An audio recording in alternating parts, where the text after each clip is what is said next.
Hello everyone, मैं मन्नू कुमार सिंह। स्वागत है आप सभी का मेरे यूट्यूब चैनल पे।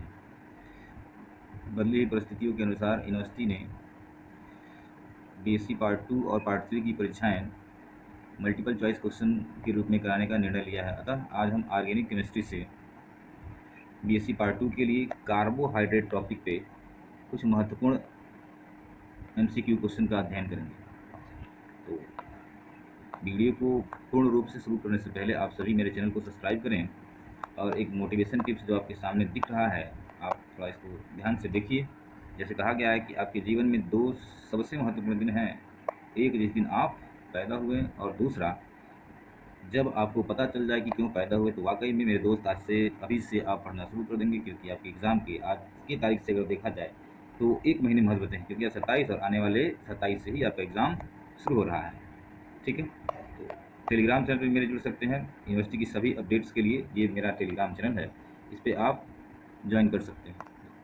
ये टेलीग्राम चैनल है, ठीक है, इस पर आप ज्वाइन कर सकते हैं और दोस्तों में शेयर भी कर सकते हैं। तो चलिए आगे बढ़ते हैं, देखते हैं। तो आज का ये पहला क्वेश्चन हमारा कार्बोहाइड्रेट से, which is a monosaccharide, which is a monosaccharide. तो देखिए दोस्तों, बताइए इसमें इसमें से कौन सा मोनोसेक्राइड है। तो मोनोसेक्राइड आप सब लोग जानते हैं, क्या क्या सुक्रोज होगा, क्या मल्टोज होगा, क्या गलैक्टोज होगा या सेलुलोज होगा। तो आप बताएं सभी लोग कि क्या होगा इसमें। तो देखिए, जो इसका सही जवाब होगा वो आपका क्या होगा, गैलेक्टोज होगा। क्या होगा, गैलेक्टोज होगा। आते हैं नेक्स्ट क्वेश्चन पे। नेक्स्ट क्वेश्चन हमारा, विच इज़ अ डाइसेक्राइड। इनमें से कौन डाइसेक्राइड है, इनमें से कौन डाइसेक्राइड है। तो ज़्यादातर दोस्त हमारे ये पूछ रहे होंगे कि क्वेश्चन तो बहुत ईजी है, लेकिन यह यूनिवर्सिटी एग्ज़ाम में एमसीक्यू पहली बार हो रहा है, तो ईजी ही क्वेश्चन आएंगे। तो इसमें देखिए, क्या हम ये कह सकते हैं, ये होगा ग्लूकोज होगा, कि मल्टोज होगा, फ्रक्टोज होगा, कि हमारा डी ऑप्शन क्या है, सेलुलोज होगा। तो सेलुलोज तो बिल्कुल नहीं होने वाला, क्या है, ये पॉलीसेक्राइड है। ठीक है, फ्रक्टोज मोनोसेक्राइड है, ग्लूकोज भी क्या है, मोनोसेक्राइड है। तो बचा हमारा एक ही ऑप्शन जो क्या बच रहा है, मल्टोज। तो maltose is the correct answer. ठीक है, क्या होगा, मल्टोज हमारा करेक्ट आंसर। ठीक, नेक्स्ट क्वेश्चन आते हैं। नेक्स्ट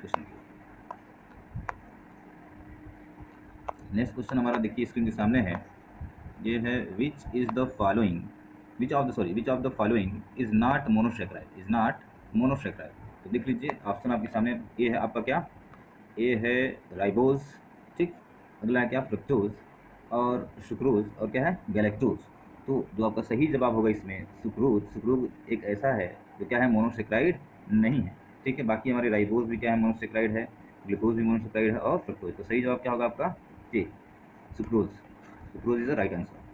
ठीक, आते हैं नेक्स्ट क्वेश्चन हमारा देखिए, मैक्सिमम बायोलॉजी के बच्चे जानते होंगे।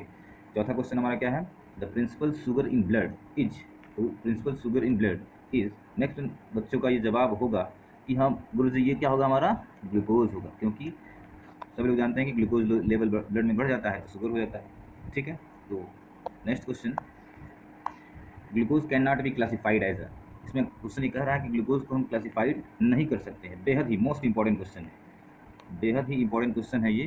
तो आप बता सकते हैं किसके रूप में इसको क्लासिफाइड नहीं कर सकते हैं, बताइए भाई। ग्लूकोज हमारा हेक्सोज के रूप में क्लासिफाइड हो सकता है, ठीक है, मोनोसेक्राइड के रूप में क्लासिफाइड हो सकता है, ये एल्डोज है क्योंकि एल्डिहाइड के रूप में होता है। तो पता एक सी ऑप्शन बच रहा है, क्या बच रहा है, कि यह एक एलिगोसेक्राइड के रूप में क्लासिफाइड नहीं हो सकता है। तो अतः हमारा सही जवाब क्या होगा, सही जवाब यही होगा, सी, ऑप्शन सी।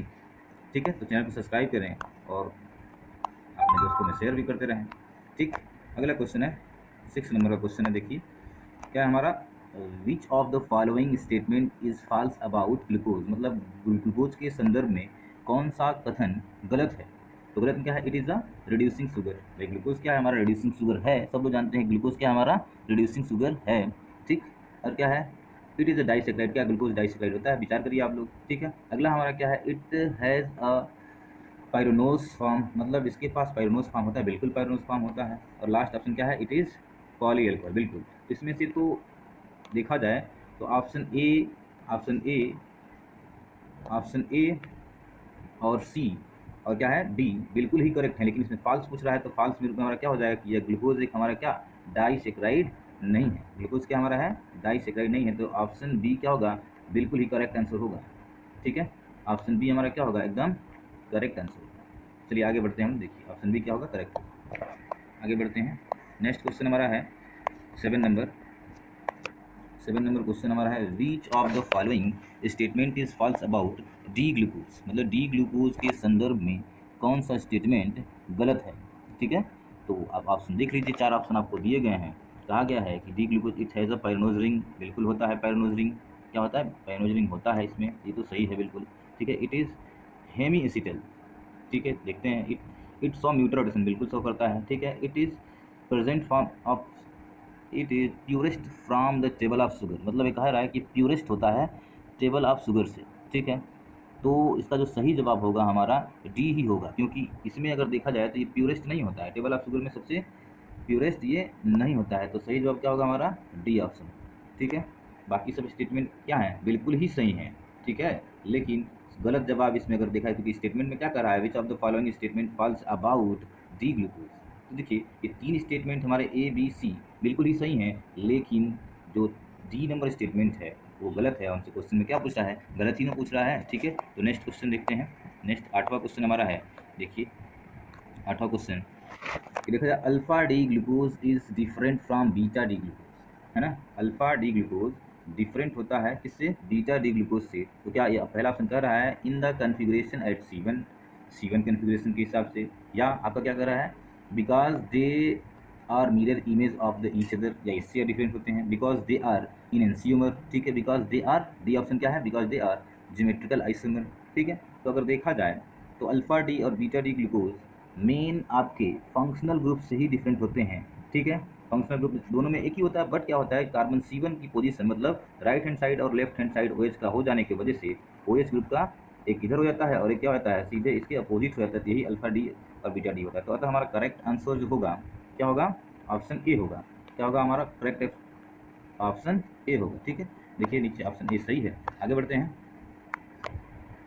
9 नंबर क्वेश्चन पे, alpha D glucopyranose is an alpha D glucopyranose in age, क्या हमारा हेमी एसिटल होता है या हेमी कीटल होता है या आपका एसिटल होता है या कीटल होता है? तो सही जवाब बताइए आप लोग कि alpha D glucose hemiacetal होता है या हेमी कीटल होता है? बताइए, alpha D glucose hemiacetal होता है या कीटल होता है?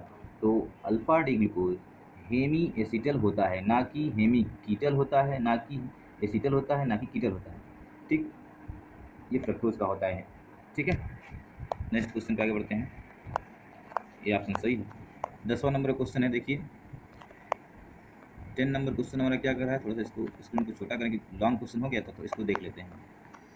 The number of asymmetrical carbon atom in alpha D glucopyranose molecule is the number of asymmetrical carbon atom in alpha D glucopyranose, मतलब अल्फा डी ग्लूकोपाइरोनोज में कितने नंबर में asymmetrical carbon atom होते हैं? बताइए, कमेंट करिए। तो इसमें क्या होगा? ऑप्शन डी सही होगा। ऑप्शन डी सही होगा। कितने नंबर में होते हैं? 5 नंबर, मतलब 5 इसमें क्या होते हैं? asymmetrical कार्बन एटम होते हैं। नेक्स्ट क्वेश्चन पे चलते हैं हम लोग। नेक्स्ट क्वेश्चन हमारा है, which of the following statement is false about aldohexose.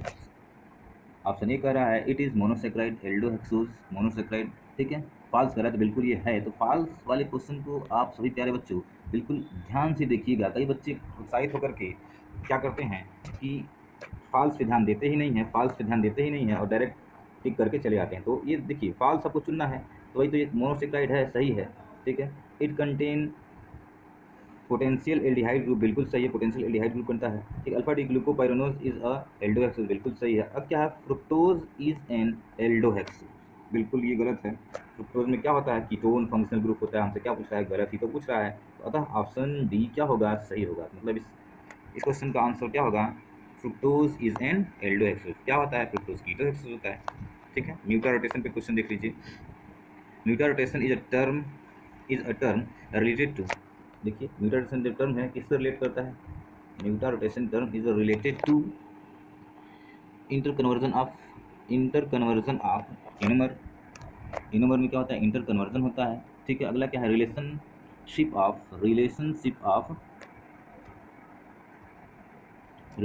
Of D and L families, या अगला क्या है? Hydrolysis of sucrose. और अगला क्या है? Number of monosaccharide in carbohydrate. तो इसका सही जवाब जो होगा हमारा म्यूटा रोटेशन क्या होता है, मोनोमर में क्या होता है, इंटर कन्वर्जन होता है। क्या होता है, इंटर कन्वर्जन होता है। ठीक है।